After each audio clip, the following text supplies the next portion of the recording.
Hello दोस्तों, learning के नए अंदाज में आपका स्वागत है। आज की इस वीडियो में हम पढ़ेंगे भारत के भौतिक स्वरूप के बारे में। क्षेत्रफल की दृष्टि से भारत का विश्व में 7वां स्थान है, जिसका क्षेत्रफल 32,87,263 किलोमीटर है। भारत के भौतिक स्वरूप को पढ़ने के लिए हम इन 6 चीज़ों को 6 भागों में विभाजित किया गया है। इनके बारे में हम एक एक करके पढ़ेंगे। पर्वत, सबसे पहले हम पर्वतीय भागों के बारे में पढ़ेंगे। पर्वत भारत के क्षेत्रफल का टोटल 10.7% हिस्सा कवर करता है। ठीक है। विश्व का सबसे ऊंचा पर्वत श्रेणी हिमालय पर्वत श्रेणियाँ, जो कि भारत में भी स्थित है और भारत के साथ साथ भारत के पड़ोसी देश जैसे तिब्बत, नेपाल, भूटान आदि देशों में भी फैला हुआ है। भारत में ये पर्वत श्रृंखलाएँ भारत के उत्तर से लेकर पूर्वोत्तर राज्यों तक फैला हुआ है। इसकी टोटल लेंथ 2400 किलोमीटर है। इन पर्वत श्रेणियों को 4 भागों में बांटा गया है, जो एक दूसरे की पैरेलली है। ठीक है। ये पर्वत श्रेणियाँ कुछ इस प्रकार है। जम्मू कश्मीर से लेके और पूर्वोत्तर राज्य यानी अरुणाचल प्रदेश तक ये पर्वत श्रेणियाँ फैली हुई है। ये 4 भाग कौन से हैं? वो ये हैं: ट्रांस हिमालय क्षेत्र, हिमाद्री या बृहद हिमालय, लघु या मध्य हिमालय, शिवालिक या बाह्य हिमालय। सबसे ऊपर यानी उत्तर की जो पर्वत श्रेणी है वो है ट्रांस हिमालय क्षेत्र है। इस ट्रांस हिमालय क्षेत्र के अंतर्गत कौन कौन सी श्रेणियाँ आती हैं? तो काराकोरम, लद्दाख, ये सब पर्वत श्रेणियाँ ट्रांस हिमालय क्षेत्र के अंतर्गत आती हैं। इस हिमालय क्षेत्र, इस हिमालय श्रृंखला की सबसे ऊंची चोटी है K2, जिसको गाडविन आस्टीन के नाम से भी जाना जाता है, और इसकी ऊंचाई 8,611 मीटर है, जो कि ये यहाँ पड़ती है। अगर एग्जाम में पूछता है कि भारत की सबसे ऊंची पर्वत चोटी कौन सी है, तो वो है K2। ठीक है, यहाँ। लेकिन इसके बारे में कुछ और चीज़ें बता देते हैं। अगर एग्जाम में क्वेश्चन कुछ पलट के पूछता है, अगर ऐसे पूछता है कि वर्तमान भारत की सबसे ऊंची पर्वत चोटी कौन सी है, तो वो है कंचनजंगा, जो कि सिक्किम में है। यहाँ पे कंचनजंगा यहाँ पे है। K2 इस समय यानी वर्तमान भारत में ये भारत का ये हिस्सा, ये पाकिस्तान ऑक्यूपाइड कश्मीर यानी जिसको हम POK बोलते हैं, पाकिस्तान ऑक्यूपाइड कश्मीर के द्वारा अधिकृत किया हुआ है। तो K2 ये पाक के अंतर्गत आता है, और ये अक्षाई चीन, ये चीन के द्वारा अधिकृत है। ठीक है। तो भारत और पाकिस्तान के बीच में एक लाइन खींची गई है, जिसको बोलते हैं LOC, लाइन ऑफ कंट्रोल। अब भारत और कश्मीर के बीच में जो लाइन खींची गई है उसको हम लोग LAC बोलते हैं, जिसको लाइन ऑफ एक्चुअल कंट्रोल बोलते हैं। तो अगर भारत की केवल एग्जाम में ये पूछता है कि भारत की उच्चतम पर्वत चोटी कौन सी है, तो वो है K2। अगर वर्तमान भारत की पूछेंगी तो वर्तमान भारत का सबसे ऊंचा पर्वत चोटी कौन सा है, तो कंचनजंगा बोलेंगे। ठीक है। अब आते हैं अपने टॉपिक पे। उसके बाद सेकंड जो पर्वत श्रृंखला पड़ेगा वो है हिमाद्री या बृहद हिमालय। हिमाद्री या बृहद हिमालय ये वही हिमालय, ये इन पर्वत श्रृंखलाओं के अंतर्गत विश्व की सबसे ऊंची पर्वत चोटी माउंट एवरेस्ट मौजूद है, जिसकी ऊंचाई है 8,848 मीटर। ठीक है। ये पर्वत श्रृंखलाओं के अंतर्गत कंचनजंगा, नामचा बरवा और नंदा देवी आदि पर्वत श्रृंखलाएँ इसी पर्वत श्रृंखलाओं में मौजूद है। इसके बाद आता है लघु या मध्य हिमालय। इसके अंतर्गत शिमला, मनाली, कुल्लू, ये सब सिटीज, ये सब स्थान जगहों पे जो पर्वत श्रृंखलाएँ हैं वो लघु या मध्य हिमालय की पर्वत श्रृंखलाओं में आता है। शिवालिक या बाह्य हिमालय, इसके अंतर्गत जो नेपाल का काठमांडू घाटी हुआ, उत्तराखंड में देहरादून का दून हिमालय श्रृंखला है, और हरिद्वार में कुछ पर्वत की श्रेणियाँ हैं, वो सब शिवालिक या बाह्य हिमालय में आता है। ठीक है। अब इन पर्वत श्रृंखलाओं को हम लोग प्रादेशिक विभाजन में किया गया है, जैसे ऐसे प्रादेशिक विभाजन। ये प्रादेशिक जो विभाजन किया गया है वो कुछ इस प्रकार है। इसमें सिंधु नदी से सतलज नदी के बीच के जो क्षेत्र है उसको पंजाब या कश्मीर हिमालय,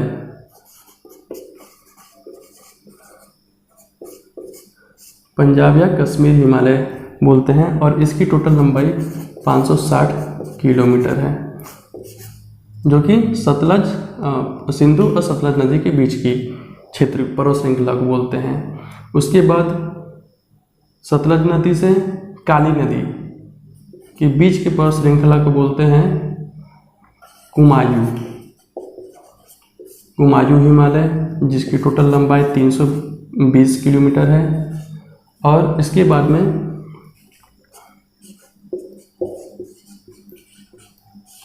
काली नदी से तीस्ता नदी के बीच की जो पर्वत श्रृंखला है उसको बोलते हैं नेपाल हिमालय और इसकी टोटल लंबाई 800 किलोमीटर है। और वे तीस्ता नदी से दिहांग नदी ब्रह्मपुत्र नदी को अरुणाचल प्रदेश में दिहांग के नाम से जानते हैं। तो तीस्ता नदी से और अरुणाचल प्रदेश यानी दिहांग नदी के बीच की जो हिमालय श्रेणियाँ हैं उनको हम लोग असम हिमालय के नाम से जानते हैं। ठीक है, ये टोटल इसकी लंबाई 720 किलोमीटर है। तो ये हुआ पर्वतीय इलाका। अब इसके बाद आते हैं मैदानी भाग। इन पर्वतीय इलाकों से बहुत सारी नदियाँ निकलती हैं, जिसमें मुख्य नदियों में सिंधु नदी और उनकी सहायक नदियाँ गंगा, यमुना, ब्रह्मपुत्र। इन नदियों से जब पानी भारत के मध्य क्षेत्रों में आता है तो ये नदियाँ जब किसी विस्तृत क्षेत्र में पहुँचता है तो एक विशाल मैदान का निर्माण करता है और उस विशाल मैदान की जो मिट्टी है उसको उपजाऊ बनाता है। भारत का टोटल क्षेत्रफल का 43% भाग मैदानी भाग है। इस 43% में 24%, ठीक है, 24% हिस्सा जलोढ़ मिट्टी पाया जाता है। इन 24% हिस्सों में जलोढ़ मिट्टी कृषि के लिए बहुत ही मतलब अच्छा मिट्टी होता है, जिसमें ज़्यादातर फसल इन्हीं मिट्टी में होती है। तो ये हुआ जलोढ़ मिट्टी के बारे में। राजस्थान क्षेत्र में अरावली की पहाड़ियाँ हैं, जो कि विश्व की सबसे प्राचीनतम पर्वत श्रेणियाँ में से जानी जाती है।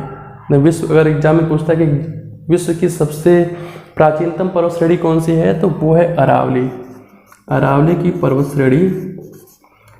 ये विश्व की सबसे प्राचीनतम पर्वत श्रेणी है, जो कि राजस्थान में है। और इसी पर्वत श्रेणी के पश्चिम से 2 नदी निकलती है, एक लूनी नदी और दूसरी माही नदी। इस अरावली पर्वत श्रृंखला की सबसे ऊंची चोटी माउंट आबू में स्थित गुरु शिखर है, जिसकी टोटल लंबाई 1722 मीटर है। इसके बाद आते हैं विंध्याचल पर्वत श्रेणियाँ। विंध्याचल पर्वत श्रेणियाँ मध्य भारत में स्थित हैं और विंध्याचल पर्वत की जो श्रेणियाँ हैं ये भारत को उत्तर भारत और दक्षिण भारत 2 भागों में डिवाइड करने का काम करती हैं। इसके बाद आते हैं मैकाले की पर्वत श्रेणी, जो कि छत्तीसगढ़ और मध्य प्रदेश में फैला हुआ है। मैकाले पर्वत श्रेणी में सबसे ऊंची चोटी अमरकंटक,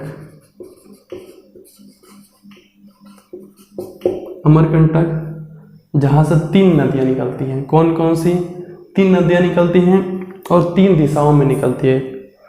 तो एग्जाम में अगर पूछता है कि अमरकंटक से कौन सी 3 नदियाँ निकलती हैं, तो वो है नर्मदा नदी, जो कि पश्चिम में बहती हुई अरब सागर में जाके मिलती है, और दूसरी दक्षिण में बहने वाली महानदी, जो कि बंगाली खाड़ी में मिलेगी, और तीसरी है सोन नदी, जो कि उत्तर में जाके गंगा नदी में मिल जाती है।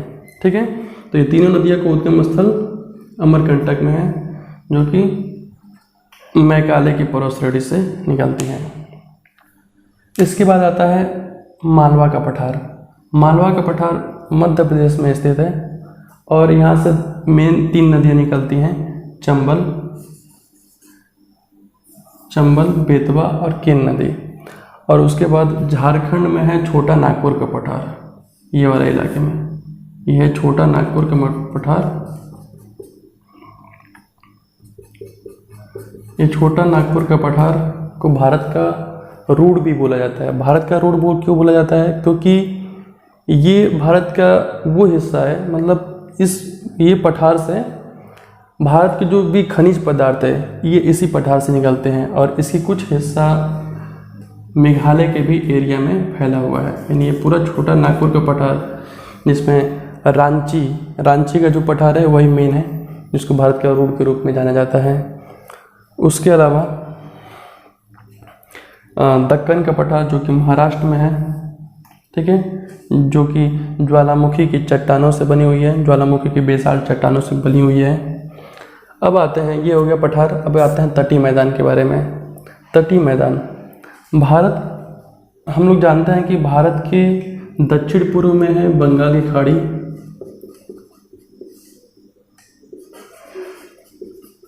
और भारत के दक्षिण पश्चिम में है अरब सागर।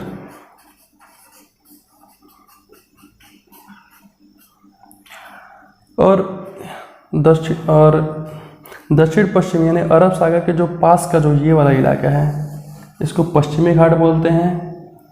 और बंगाल खाड़ी के जो पास का जो इलाका है इसको हम लोग बोलते हैं पूर्वी घाट।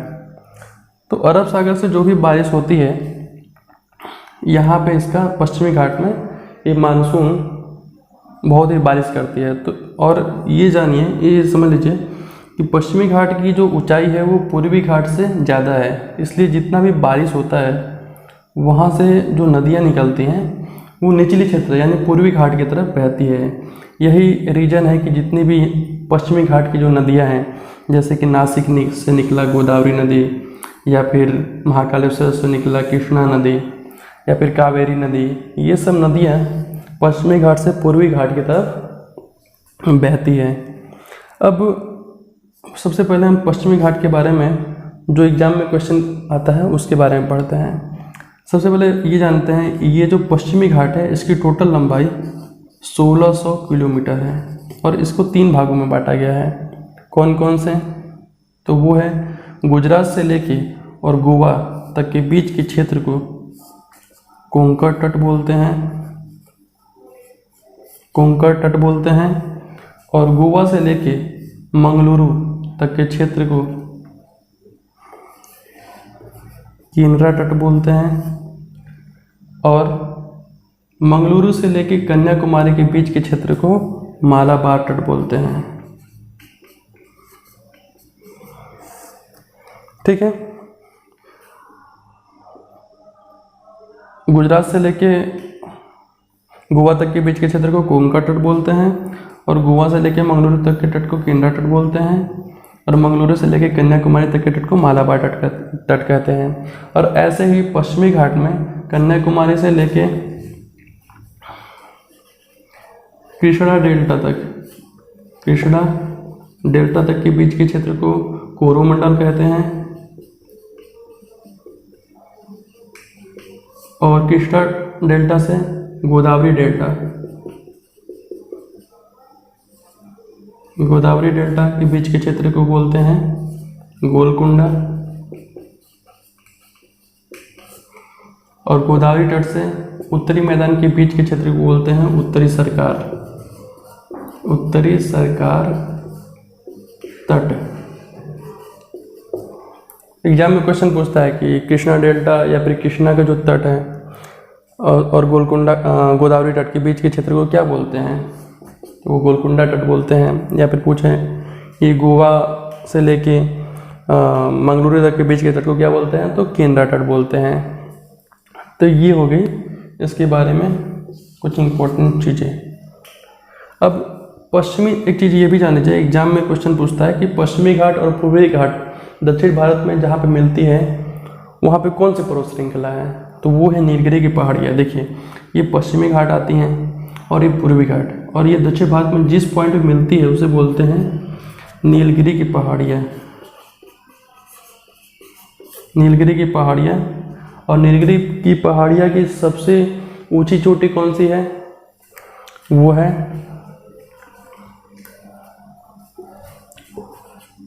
डोडा बेट्टा। डोडा बेट्टा जो कि दूसरी हाईएस्ट पीक है, दूसरी हाईएस्ट पीक है। ठीक है, तो ये दूसरी हाईएस्ट पीक हो गई, जिसकी ऊंचाई कितनी है 2637 मीटर। और इसी के ठीक नीचे ये दक्षिण भारत की सबसे, इसके ठीक नीचे दक्षिण भारत की सबसे ऊंची पर्वत चोटी है, जो अन्नामलाई में स्थित अनैमुदी करके है, अनैमुदी पर्वत चोटी। इसकी टोटल जो हाइट है वो 2696 मीटर है। ठीक है, तो अगर पूछे दक्षिण भारत की सबसे ऊंची पर्वत चोटी कौन सी है, तो वो है अनैमुदी, जिसकी ऊंचाई है 2696 मीटर। और दूसरी पर्वत चोटी कौन सी है दक्षिण भारत की सबसे ऊंची, तो वो है डोडा बेट्टा, जो 2637 मीटर ऊंचा है। और कौन सी पूर्वी घाट और पश्चिम घाट जहाँ पे मिलती है वहाँ पे कौन सी पर्वत श्रृंखला है, तो वो है नीलगिरी की पहाड़ियाँ। एक चीज़ और मैंने दर्रा वाले चैप्टर में भी पढ़ाया था, और यहाँ भी मैं एक बार बता देता हूँ, बहुत इंपॉर्टेंट है। महाराष्ट्र में 2 दर्रे हैं, और एक दर्रा दक्षिण भारत में है जो कि तमिलनाडु में है,